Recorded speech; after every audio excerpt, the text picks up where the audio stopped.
Kapayapaan ng Panginoong Hesukristo ay sumainyong lahat.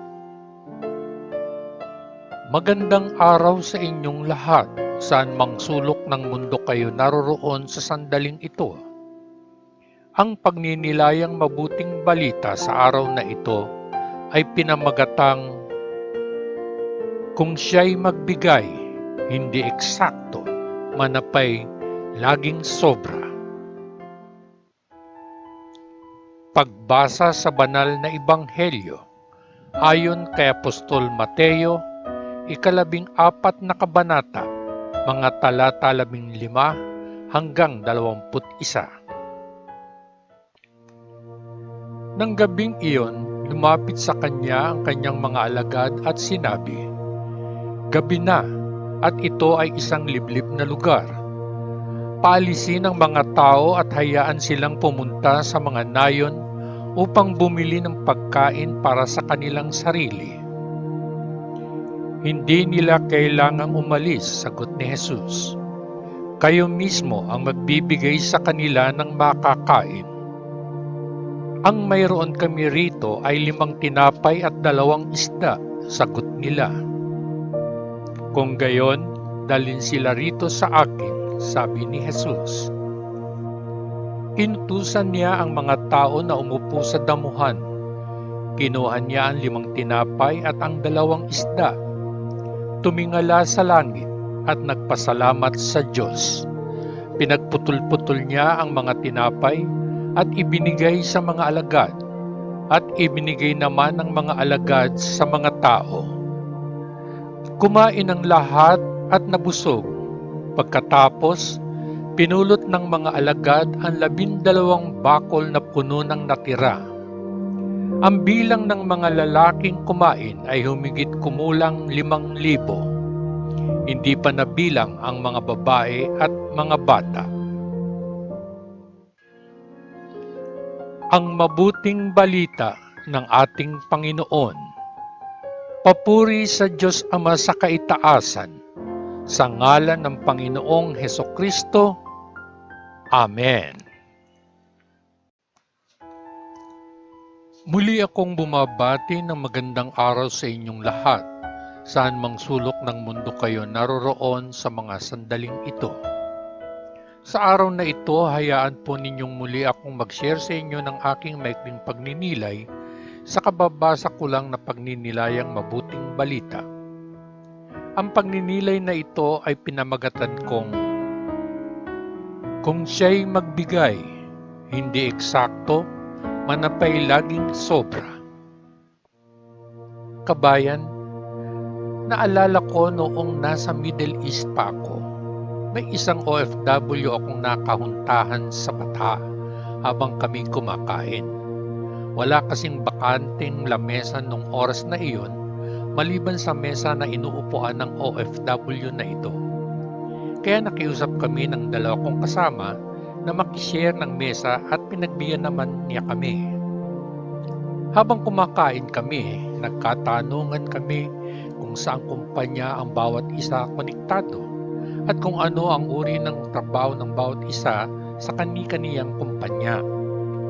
Dahil napasarap ang kwentuhan namin ni Kabayan, nang matapos kaming kumain, naglakad kami patungo sa electronic center at doon upo kami sa baitang ng hagdan. Marami kaming napagkwentuhan, nag-umpisa sa kasalukuyang mga nangyayari sa aming mga trabaho, tapos napunta sa sport, tapos sa pamilya, at siyempre, hindi naman mawawala sa anumang kwentuhan ang politika. Sa huli, ay napadako ang kwentuhan tungkol sa Diyos. At ang kwento ni Kabayang ito, tungkol sa pagpapala ng Diyos sa kanya ang talagang nadama ko. Isang bihasang aircon and industrial control and automation technician si Kabayan. Unang employer daw niya ang kumpanyang pinanggalingan niya na isang establishment lang at nagsilbi siya ng mahigit 10 taon doon nang walang uwian. Ayon daw sa kontratang pinirmahan niya sa Pinas, $900 ang monthly salary niya.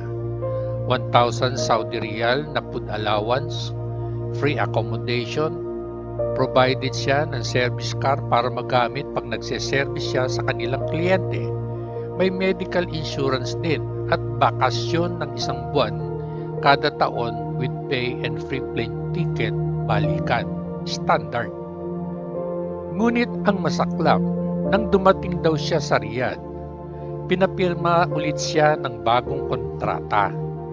At nakasaad sa kontrata na $300 na lang ang monthly salary niya at 500 Saudi Riyals ang food allowance.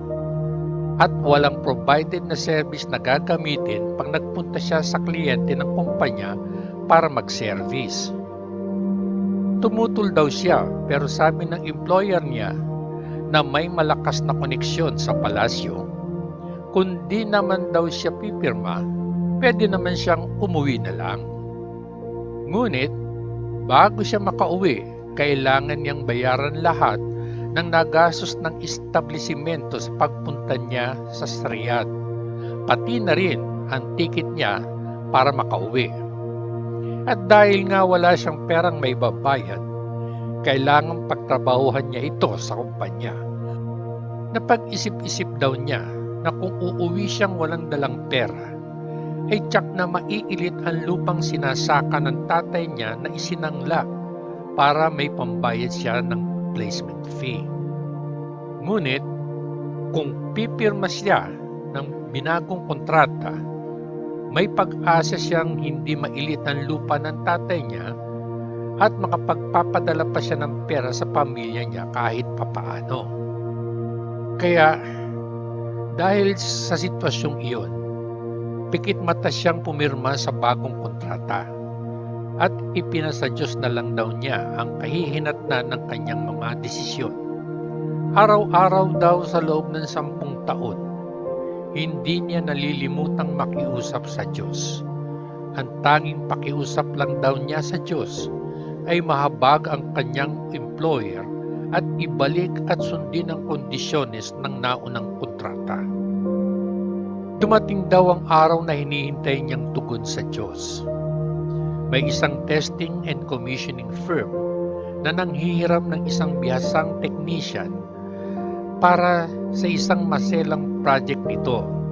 Dahil daw ang bihasang HVAC at automation technician nila ay naaksidente at nasa Pinas para magpagaling at magpahinga. At nag-offer sa opisina nila ng malaking bayad. Agad naman daw siyang ipinadala ng opisina nila at tumagal siya sa Jeddah ng mahigit 3 buwan. Dito daw siya nakaramdam ng ginhawa dahil sa tulong ng kliyente nila at nakakuha daw siya ng driver's license para siya na mismo ang mag-drive ng company car pag pumupunta siya sa project. At lubhang hamak daw na napakalayo ng pagkakaiba ng tinutuluyan niya sa Jeddah kaysa sa accommodation na ibinibigay ng opisina nila. Sa pananatili niya sa project, nagustuhan daw ng project manager ng kliyente nila ang sipag, tiyaga at husay ni kabayan. Kaya napalapit siya ng gusto rito. Istrikto daw ang project manager ng kliyente pero mabait at makatuwiran.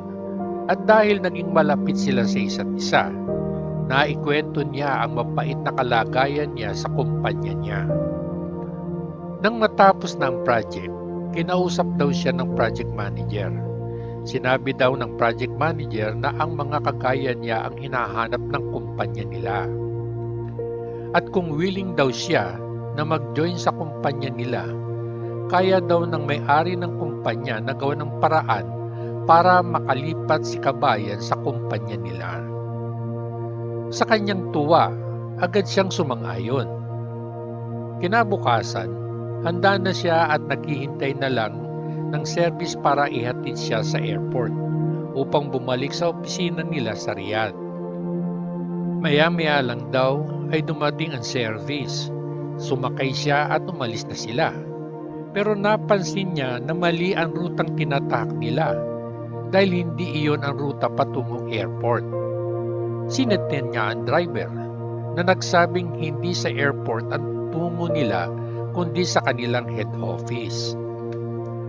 Pagdating nila sa head office ng kliyente, sinabi sa kanya ng driver na mag-report daw siya sa opisina ng project manager niya na nasa ground floor ng building. Nang magkita sila ng project manager, isinama siya nito sa penthouse kung saan nag-oopisina naman ang may-ari ng kumpanya. Napag-alaman din niyang ang may-ari pala ay isang prinsipe. Pagpasok nila sa office ng prinsipe, nagbigay pugay ang project manager at nakipugay na rin daw siya. Inanyayahan daw silang umupo sa sofa ng prinsipe at doon sila nag-usap. Inirekomenda daw ng project manager na i-hire siya ng kumpanya dahil ginagarantihan daw niya na karagdagang asset si kabayan ng kumpanya. Yun lang daw ang naintindihan niya kasi Ingles ang usapan. Pero ang mga sumunod na pag-uusap ay Arabic na kaya di na niya naintindihan. Pagkatapos daw ay tinanong siya ng prinsipe kung talagang gusto niyang mag-join sa kumpanya niya. At sumagot daw siya ng oo. At sinabi rin daw niya na malamang na hindi pumayag ang kanyang sponsor. At tandang-tanda daw niya ang sagot ng prinsipe sa kanya. My dear friend, all I want to know, are you really interested to join my company? That's all. And your answer is you are really interested, right? Then so be it. Tapos nito, ay sinabi daw sa kanya ng prinsipe na ang project manager pala niya ay kaibigang matalik niya at kaeskwela niya sa isang university sa Amerika at isa sa kanyang pinagkakatiwalaan. Tapos nag-usap ulit ang project manager niya at ang prinsipe saglit. Pagkatapos, nagpaalam na sila at bumalik sa office ng project manager. Pagpasok daw nila sa opisina ng project manager, ay pinaupo daw siya sa sofa at pagkatapos pumunta ito sa table niya at binuksan ang kanyang computer. Sinabihan daw siya na maghintay lang sandali. Tapos tinawag nito ang T-boy at pinabigyan siya ng merienda at maiinom habang siya ay naghihintay. Maya-maya ay lumapit daw ang PM sa kanya at pinapirmahan ang isang job order para daw mai-process ang kontrata niya. At dahil nga sa matinding kagalakan na para daw siyang lumulutang sa alapaap, ay pumirma siya nang hindi na niya binasa ang mga sinasaad ng job order. Isa pa nga ay gustong-gusto na rin niyang makaalis sa kasalukuyang employer niya. Pagkatapos niyang mapirmahan ng job order, sinabi sa kanya ng project manager na pwede na siyang bumalik sa Riyadh at oras na maayos na nila ang lahat ng dokumento ay aabisuhan agad siya. At makalipas daw ang 3 buwan, nakatanggap daw siya ng isang tawag sa cellphone mula sa project manager na ito na ipinaalam sa kanya na ayos na ang lahat at siya ay pinagre-report sa Riyadh office ng kumpanya kung saan siya maa-assign. At ito ay pamumunuan ng project manager na iyon na siya ring hinirang na bagong regional director ng kumpanya na nakabase sa Riyadh. Nag-report daw kaagad siya at inabot sa kanya ng bago niyang boss ang kopya niya ng kontrata na naka-attach doon ang pinirmahan niyang job order. Kaya pag-uwi niya sa accommodation nila ng araw na iyon, binasa niya ang mga nakasaad sa naka-attach na job order sa kontrata niya. At napalundag daw siya sa tuwa at napalood daw siya at habang tumutulo ang luha ng kagalakan sa kanyang mga mata habang siya ay nakaluhod, bukas palad at taas ang mga kamay na nagpasalamat daw siya sa Diyos at sa Poong Hesukristo sapagkat tinugol na ng Diyos ang mahigit 10 taong pakiusap at kahilingan niya. At sinabi niya sa akin na kaya daw siya napalundag sa tuwa ay dahil Una, ang monthly salary niya ay $2,000 na mas higit doble sa kanyang inaasahan. Ikalawa, may housing allowance siya na 6,000 kada taon. Dollars yun, ha? Provided din siya ng company car at sagot ng kumpanya ang fuel at repair and periodic maintenance nito. At family status pa. Habang ang bahaging ito ng kwento niya ay inilalahad niya sa akin, kitang-kita ang panggigilid ng luha sa kanyang mga mata. Dahilan para panindigan ako ng balahibo sapagkat damang-dama ko ang kanyang kagalakan at pasasalamat sa Diyos, lalo na habang sinasabi niya ang mga katagang ito. Ngayon dahil sa naranasan ko kabayan, aniya, lubos na akong naniniwala sa ibang mga nagpapatotoo na kapag tumugon ng Diyos sa iyong panalangin, hindi niya ibibigay sa iyo ng eksakto ang iyong kahilingan. Lagi itong may pasobra. At ang tinamasa ko ngayon ay sobra-sobra sa aking hiniling. Ganito rin na nangyari nang pakainin ng Poong Jesus ang mga nagugutom na mga tao na iniwan ang mga tahanan nila upang sundan siya sa liblib na lugar na iyon, kung saan ayon sa kanyang mga disipulo, ang mayroon kami rito ay 5 tinapay at 2 isda. Subalit sa habag niya sa mga tao, inutusan niya ang mga tao na umupo sa damuhan. Kinuha niya ang 5 tinapay at ang 2 isda, tumingala sa langit at nagpasalamat sa Diyos. Pinagputol-putol niya ang mga tinapay at ibinigay sa mga alagad, at ibinigay naman ang mga alagad sa mga tao. Ang lahat ng taong naroroon ay nakakain at nabusog, at ayon kay Apostol Mateo, ang bilang ng mga lalaking kumain ay humigit kumulang 5,000, hindi pa nabilang ang mga babae at mga bata. Pero ang kamangha-mangha dito ay ang payag na ito ni Apostol Mateo sa kanyang ebanghelyo. Pagkatapos pinulot ng mga alagad ang 12 bakol na puno ng natira.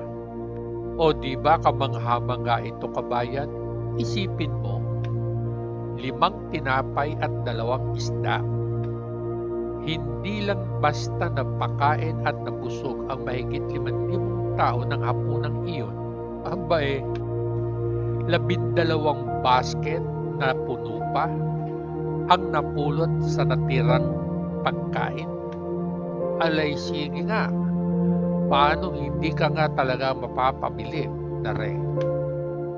Sadyang marami o napakaraming mga naniniwala at nananampalataya sa Diyos, kasama na ako roon, ang nakatanggap ng sagot at biyaya sa pamamagitan ng Panginoong Hesukristo sa kani-kanilang petisyon.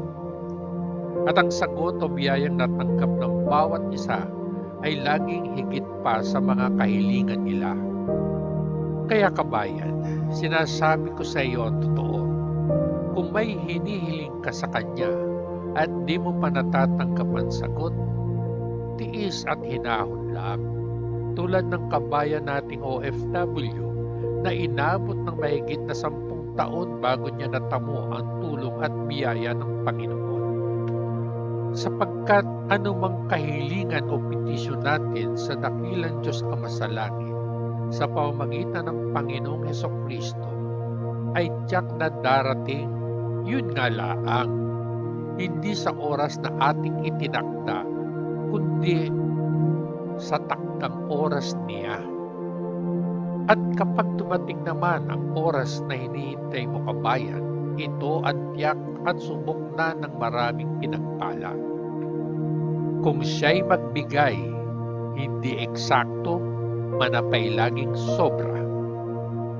At isa pang tip, kabayan, kapag tumatagal ang kanyang kasagutan, imbis na malungkot ka o kaya'y magmaktul ka, mas makabubuti para sa iyo ang suriin at pagnilayan mo ang iyong sarili.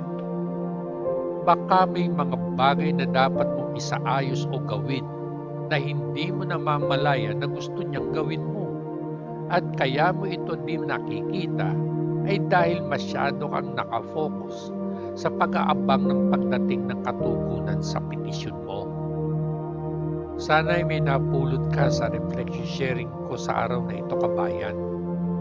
At bago ko tuluyang magpaalam, nais kong iwan sa iyo ang mensaheng ito.